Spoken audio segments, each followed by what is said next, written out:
Hello everyone. तो चलिए कार्यक्रम शुरू करते हैं आज का। तो आज हमारा मुद्दा जो होने वाला है वो होने वाला है जी मिक्स क्वेश्चन। ठीक है। अभी से पहले आप स्पेसिफिकली एक सब्जेक्ट के क्वेश्चन देख रहे थे जैसे कि माइक्रोबायोलॉजी। ठीक है।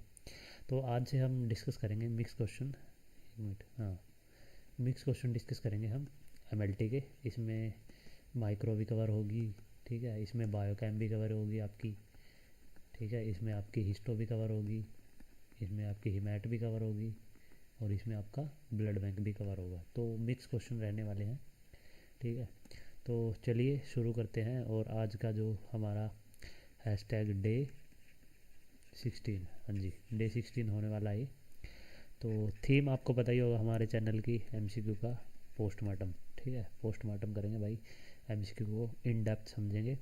ठीक है। इन डेप्थ हम नॉलेज गेन करेंगे, एमसीक्यू के पॉइंट्स क्लियर करते जाएंगे। और इसमें आपको बड़ा मज़ा आने वाला है। For all the students who are new to this channel, let me introduce myself. I'm Chetan and you are watching me on this YouTube channel हमारा छोटा सा लैबटॉनिक। ठीक है। तो चलिए शुरू करते हैं। This video is helpful for CRE PGI। ठीक है। PGI के लिए, CRE के लिए और जिपमर, किसी के लिए भी, जितने भी एग्ज़ाम होते हैं लैब से रिलेटेड, स्टेट का कोई एग्ज़ाम हो। ठीक है। स्टेट का कोई एग्ज़ाम हो, जिपमर का कोई एग्ज़ाम, किसी का भी ICMR का कोई एग्ज़ाम हो, सभी के लिए हेल्पफुल रहने वाली है। सारे सारे पॉइंट्स अब इसमें हम कवर करते चलेंगे। ठीक है। तो चलिए हम अपनी वीडियो की शुरुआत करते हैं। प्लेलिस्ट आप चाहो तो देख सकते हो, प्लेलिस्ट बनी हुई है चैनल पर, वहाँ जाकर आप सारी वीडियोज़ को चेकआउट कर सकते हो। क्वेश्चन नंबर पहला है, पहले क्वेश्चन से शुरू करते हैं। पहला question he anatomy and physiology का पूछ लिया। ठीक है। एनाटॉमी एंड फिजियो का क्वेश्चन आ गया कि टॉन्सिल होते हैं जो हमारे माउथ में, जो आपको पता है टॉन्सिल पाए जाते हैं, तो उनका फंक्शन क्या होता है, आपको ये पूछा है। टॉन्सिल का फंक्शन पूछा है भाई। ठीक है। Function A, to stop germ entering the body through mouth और nose only. B, to detect and respond to pathogen in respiratory secretion only. C, both stop germ entering through mouth और nose and to detect and respond pathogen in respiratory secretion, या D, all of the above. तो इसका जो right answer है वो है आपका सी। ये दोनों को करता है, मतलब कि स्टॉप भी करता है जर्म्स को जो कि माउथ के थ्रू एंट्री ना हो, और ये उसके बाद रिस्पॉन्ड भी करता है उनसे। ठीक है। एक्सप्लेनेशन यहाँ पर लिखी हुई है। एक्सप्लेनेशन क्या है? Trapping germs. ठीक है। ये जर्म्स को ट्रैप भी करता है, क्योंकि टॉन्सिल का काम ही यही होता है कि जो थ्रोट है उसके, आपको पता होगा थ्रोट में, बैक में आपको, मतलब कि थ्रोट जो गले के बैक में आपको पता होगा, और नोज़ के बैक में टॉन्सिल पाई जाती हैं। तो ये फर्स्ट लाइन ऑफ डिफेंस का एग्जाम्पल है। ठीक है। क्वेश्चन यहीं से बनेगा आपका कि जैसे क्वेश्चन में पूछ लिया किसी ने, which of the following is the first line of defence, और उसमें ऑप्शन दे दिया टॉन्सिल।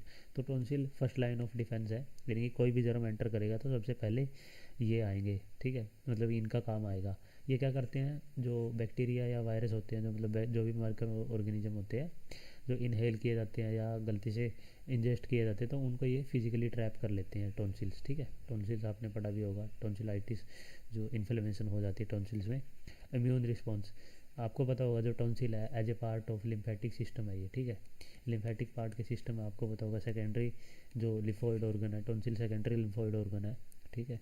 तो as a part of lymphatic system tonsil contain immune cells. Immune cells वही वाइट ब्लड सेल जैसे कि लिम्फोसाइट हो गया, मैक्रोफेज हो गया, तो ये टॉन्सिल्स में पाई जाती हैं, जो कि जो एंट्रैप्ड जो पैथोजेंस हैं उनको ये एक तरह से इम्यून रिस्पॉन्स ये इनिशिएट करते हैं, और एंटीबॉडीज़ प्रोड्यूस होती है जो कि जर्म्स को किल कर देती हैं।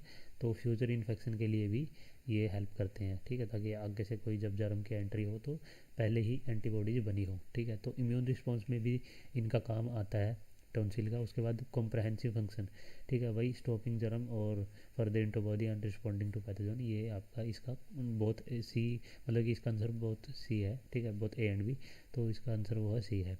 तो यही काम होता है टॉन्सिल का। आई होप कि आपको क्लियर हुआ होगा कुछ पॉइंट। तो why the other option are incorrect, भाई इनकरेक्ट क्यों है कि भाई ओनली ओनली लिखा हुआ है यहाँ पर, ऐसा थोड़ी है। दोनों काम करता है वो। ठीक है। डिटेक्ट करता है और रिस्पॉन्ड भी करता है। तो यही है इसका जो आंसर है, जो करेक्ट है वो आपका सी है। नेक्स्ट क्वेश्चन है वो है आपका, नेक्स्ट क्वेश्चन आ गया भाई ESR से। ESR से क्वेश्चन आ गया, एरिथ्रोसाइट सेडिमेंटेशन रेट। तो इनमें से कौन से देखो सबको पता होगा ESR क्या होता है। मापते कैसे हैं आपको पता होगा, मेथड होते हैं, विंट्रोप मेथड। ठीक है। Wintrobe method, Wester green method, Wester green method आपको पता ही होगा, ठीक है। एक होता है माइक्रो हिमेटोक्रीट मेथड, माइक्रो हिमेटोक्रीट मेथड भी ईएसआर के लिए यूज़ किया जाता है। और ईएसआर के लिए एंटीकोगुलेंट कौन सा यूज़ किया जाता है, एंटीकोगुलेंट, एंटीकोगुलेंट आपको पता है ईएसआर के लिए sodium citrate, sodium citrate, sodium citrate anticoagulant use किया जाता है। ब्लैक टॉप में, ब्लैक कलर की टॉप, ब्लैक टॉप वाइल में हम इसका सैंपल लेते हैं ईएसआर का, ठीक है। तो ये सारे सारे पॉइंट आपको पता होने चाहिए। तो इनमें से फिजियोलॉजिकल फैक्टर पूछे, अब देखो ईएसआर से अगर क्वेश्चन आएगा ना, तो आजकल क्वेश्चन ऐसे आने लगे हैं थोड़े थोड़े से क्लिनिकल, थोड़े थोड़े से क्लिनिकल कोरिलेशन के क्वेश्चन आने लगे हैं, ठीक है।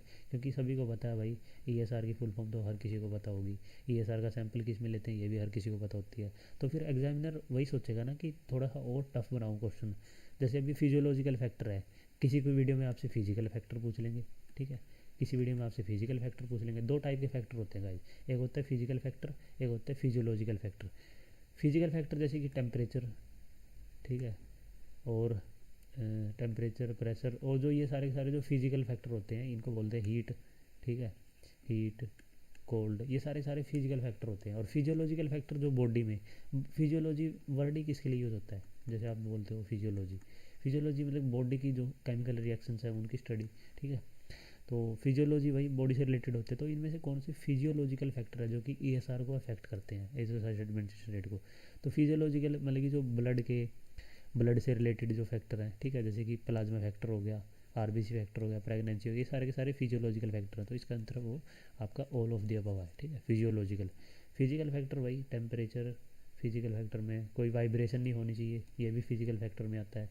कि जब आप ईएसआर अगर ऐसे कर रहे हो, आपको पता है 1 घंटे का टेस्ट है ये, तो इसके आसपास बिल्कुल भी वाइब्रेशन नहीं होनी चाहिए, नहीं तो फिर ये अफेक्ट होता है। तो ये सारे के सारे फिजिकल फैक्टर में आते हैं, ठीक है। आपको बताया ना एक चीज़ का कि इरिथ्रोसाइट जो सेडिमेंटेशन रेट है जो ईएसआर है, ये एक नॉन स्पेसिफिक टेस्ट है। यानी कि ऐसा नहीं है कि किसी, अगर ईएसआर बढ़ा हुआ है तो किसी स्पेसिफिक कंडीशन में ही बढ़ता है, ऐसा बिल्कुल भी नहीं है गाइज। ईएसआर तो एक नॉन स्पेसिफिक टेस्ट है। ईएसआर हम जर्नल, एक जैसे जर्नल टेस्ट करवा लेते हैं ना, और टेस्ट में हाँ भाई ईएसआर करवा, अगर ईएसआर बढ़ा हुआ था इसका मतलब दिक्कत है, ठीक है। जैसे इन्फ्लेमेशन में ये बढ़ जाता है, इन्फ्लेमेशन में बढ़ जाता है, प्रेगनेंसी में बढ़ जाता है, ठीक है। तो ये सारे के सारे ईएसआर, ठीक है, देखिए यहाँ पर लिखा भी हो ना, ईएसआर प्रेगनेंसी में, ESR elevated during pregnancy particularly after the 3rd month due to increase fibrinogen level in the plasma, ठीक है। प्लाज्मा में जो ब्लड प्लाज्मा में फिब्रिनोजन का लेवल जैसे इंक्रीज होगा तो ईएसआर उससे क्या होगा, इंक्रीज हो जाएगा, ठीक है। तो तो यही था क्वेश्चन, ठीक है। प्लाज्मा फैक्टर, प्लाज्मा फैक्टर वही जो चेंज इन कंसनट्रेशन ऑफ जो प्लाज्मा प्रोटीन होते हैं, जैसे पर्टिकुलरली जो एक्यूट फेज प्रोटीन होते हैं लाइक फिब्रिनोजन और ग्लोबुलिन्स, ठीक है, ड्यू टू इन्फ्लेमेशन। तो ये प्लाज्मा फैक्टर में आता है, ठीक है। तो तो ये प्लाज्मा फैक्टर्स में आते हैं, ठीक है। प्लाज्मा प्रोटीन्स, ठीक है, एक्यूट फेज प्रोटीन्स जैसे कि फिब्रिनोजन, ग्लोबुलिन्स, फिब्रिनोजन्स, ये जो आरबीसी होती है, जैसे आरबीसी जब सेटल डाउन होते हैं, दो आरबीसी के बीच में जो नेगेटिव चार्ज है, ठीक है, उसको ये कम कर देते हैं। तो उस वजह से क्या होता है कि रूलेक्स फॉर्मेशन अच्छा सा होगा। यहाँ पर मैं अच्छे से समझाता हूँ आपको। जैसे ये दो आरबीसी है, इनके बीच में अगर फिब्रिनोजन आ जाएगा, फिब्रिनोजन आ जाएगा तो इनके बीच में क्या होगा, नेगेटिव चार्ज, जो नेगेटिव रिपल्सन है वो कम होगी, तो ये आपस में अच्छे से स्टैक कर पाएंगी। तो दैट्स वाई कि जब फिब्रिनोजन बढ़ता है तो क्या होता है, ईएसआर बढ़ता है। क्योंकि ईएसआर हम कहाँ से नापते हैं, ईएसआर हम ऊपर से नापते हैं ना। तो फिब्रिनोजन बढ़ेगा, अगर आरबीसी सेटल होंगी तो फिब्रिनोजन बढ़ेगा। तो यही इसका जो राइट आंसर है कि नेगेटिव चार्ज आरबीसी के ऊपर कम हो जाए, जिस वजह से स्टैकिंग ऑफ आरबीसी होगा, जिस वजह से आपके ईएसआर है वो बढ़ जाएगा, ठीक है।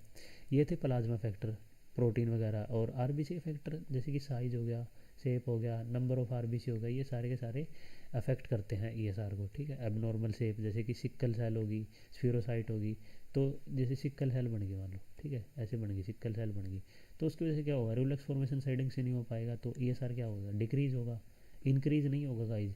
जब तक अच्छा रिफ्लेक्स नहीं बनेगा तो हमेशा ईएसआर हम ऊपर से देखते हैं, तो वेस्टरगन मेथड में, ठीक है। तो ईएसआर ऊपर से देखेंगे तो ईएस होगा, तो इस वजह से क्या होगा, ईएसआर इंक्रीज हो जाएगा, ठीक है। बात करें मैक्रोसाइट, अगर आरबीसी बड़े बड़े बन गए, ठीक है, तो माइक्रोसाइट जो माइक्रोसाइट होती है, स्मॉलर आरबीसी होती है, उनके कंपैरिजन में वो क्या होगा, सेटल फास्ट होंगे। तो सेटल फास्टर होंगे तो क्या बचेगा, ईएसआर बढ़ेगा, ठीक है, ना कि ईएसआर कम होगा। तो मैक्रोसाइट के केस में भी मेगालोब्लास्टिक एनीमिया से ईएसआर इंक्रीज होगा, एनीमिया के केस में भी आरबीसी काउंट की वजह से ईएसआर इंक्रीज हो जाएगा, ठीक है। तो नेक्स्ट है वो है आपका, नेक्स्ट क्वेश्चन है, ठीक है, why the other option are incorrect, ठीक है। नेक्स्ट क्वेश्चन है वो है आपका, why the other option are incorrect, ठीक है। ये तो लिखा हुआ है यार कि क्यों नहीं है, ठीक है। तो ऑल ऑफ दिस इसका राइट आंसर है। अगला क्वेश्चन है क्वेश्चन नंबर 3, ठीक है। क्वेश्चन नंबर 3 आ गया, what is the simplest unit of living matter that can maintain life and reproduce themself, ठीक है। सेल, टिश्यू, ऑर्गन या ऑर्गन सिस्टम। तो भाई देखो, क्वेश्चन पूछने का ना तरीका अलग है, लेकिन क्वेश्चन वही पूछा जो आपसे पहली कक्षाओं में पूछता आया है एग्जामिनर, ठीक है। सेल के बारे में पूछा है यार, ठीक है। Simplest unit of living matter जो कि लाइफ को सस्टेन करती है, ठीक है, रिप्रोड्यूस करती है, ठीक है। तो इसका जो राइट आंसर है वो ए ही है, सेल। सेल इसका जो राइट आंसर है वो है, ठीक है, ठीक है। Cell is the structural and functional unit of, पढ़ा होगा आपने, structural and functional unit of life, ठीक है। Structural and functional unit of life, ये हम सेल को बोलते हैं। क्वेश्चन नंबर 4 है। क्वेश्चन नंबर 3 के बाद अब डिस्कस करते हैं क्वेश्चन नंबर 4, ठीक है। क्वेश्चन नंबर 4 है, क्वेश्चन नंबर 4 है फॉर हेपेटाइटिस सी, ठीक है, HCV इन्फेक्शन के बारे में पूछा भाई। Which of the following drug can be use, इनमें से 4 ड्रग दी हुई है, 4 के 4 यहाँ पर देख सकते हो। एंटीवायरल है, ये भी एंटीवायरल है, ये भी एंटीवायरल है। तो इनमें से कौन सी है जो आपकी हेपेटाइटिस सी के लिए यूज़ की जाती है। हेपेटाइटिस सी के लिए गाइज आपकी जो यूज़ की जाती है ड्रग वो है आपकी, इसका जो राइट आंसर है वो है ए है, ठीक है। डेक्लाटासावीर और सिंपली पिरवावीर, ठीक है। इसका जो राइट आंसर है वो है ये। आपको यार थोड़ा याद ही रखना पड़ेगा, थोड़ा क्लिनिकल क्वेश्चन है, ऐसे क्वेश्चन कम आते हैं एग्जाम में, लेकिन बस वही मैंने आपके वैसे आपकी नॉलेज के लिए आपको याद रखना है कि ये दो ड्रग है, ये डायरेक्ट एक्टिवेटिंग, ये जो एंटीवायरल डीएनए होता है जो, ठीक है, ये कॉम्बिनेशन अदर ड्रग्स के कॉम्बिनेशन में ये यूज की जाती है, ठीक है, to treat the chronic hepatitis C virus infection, ठीक है, HCV के लिए, ठीक है। ये जो अदर ड्रग्स है उनका नाम दिया हुआ है ये, ठीक है, ये याद रखना है, रिबाविरिन। अब इसका मैकेनिज्म क्या है कि दे टारगेट स्पेसिफिक वायरल प्रोटीन, जो वायरल प्रोटीन है ये NS5A प्रोटीन हो गया, और NS34A, जैसे कि ये जो सिंप्लिपिवीर है ये इस वाले प्रोटीन को टारगेट करती है, और ये इस वाले प्रोटीन को टारगेट करती है, ठीक है, जो कि वायरस रेप्लिकेशन और असेंबली के लिए काफ़ी ज़रूरी होते हैं, ठीक है। although they are largely replaced by newer and more effective pan-genotypic combination have been discontinued for some market, ठीक है। US में बस ये थोड़े से पॉइंट लिखे हुए हैं, इनके बारे में थोड़ा सा पढ़ लेना, ठीक है। उसके बाद इंटरफेरोन, जो अल्फ़ा 2B इंटरफेरोन है, जो कि इंट्रोन नाम से आती है मार्केट में, तो वो किसके लिए यूज़ होती है, ये भी ये पहले यूज़ की जाती थी फॉर द, ठीक है, was an older treatment for hepatitis often use in combination with, ठीक है। तो इसकी मतलब कि क्योर रेट इसकी कम है, दैट्स वाई कि जो मॉडर्न जो थेरेपी है उसके लिए हम ये वाली ड्रग यूज़ करते हैं। उसके बाद ये है, ये भी एंटीवायरल मेडिसिन है जो कि हेपेटाइटिस ये बी के लिए यूज़ करते हैं, हेपेटाइटिस बी के लिए यूज़ करते हैं ये, ठीक है, बारक्लोड, ठीक है, ये बी के लिए यूज़ करते हैं, हेपेटाइटिस बी के लिए। और ये है आपकी antiviral drug specifically chronic hepatitis B के लिए यूज़ करते हैं, ठीक है। अगला है वो है आपका क्वेश्चन नंबर 5। क्वेश्चन नंबर 5 है अगला आपका कि फॉर द, ये क्वेश्चन है spreading of hepatitis B can occur by, जो हेपेटाइटिस बी है भाई वो कैसे कैसे स्प्रेड हो सकता है बताना है। सेक्सुअल मीन से, getting needle stick injury, being transferred from pregnant mother to, मतलब pregnant female person to foetus, या ऑल ऑफ द अबव। तो भाई ये तो बिल्कुल ही बच्चों वाला क्वेश्चन है, ये तो सबको ही पता होगा, ठीक है। जो इसका जो राइट आंसर है वो है डी है, हेपेटाइटिस बी इन चारों में से, चारों के द्वारा ये आपका फैल सकता है। एक्सप्लेनेशन यहाँ पर दी हुई है,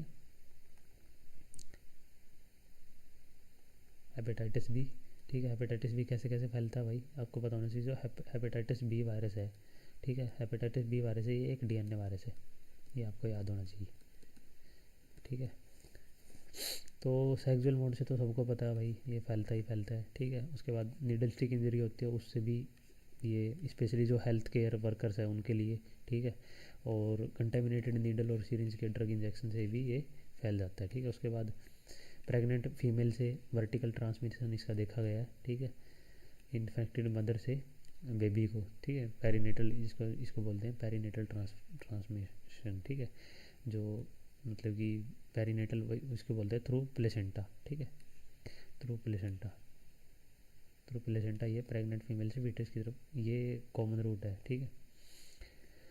तो इसलिए बच्चे को वैक्सीनेशन और इम्यूनोग्लोबुलिन बर्थ के टाइम में प्रिवेंट के लिए, यहाँ पर प्रिवेंशन के लिए यूज़ की जाती हैं वैक्सीनेशन वगैरह, ठीक है। तो ये क्वेश्चन थे गाइज आज की वीडियो के, ठीक है। तो आई होप कि आपको अच्छी लगेगी ये वीडियो, ठीक है। तो ये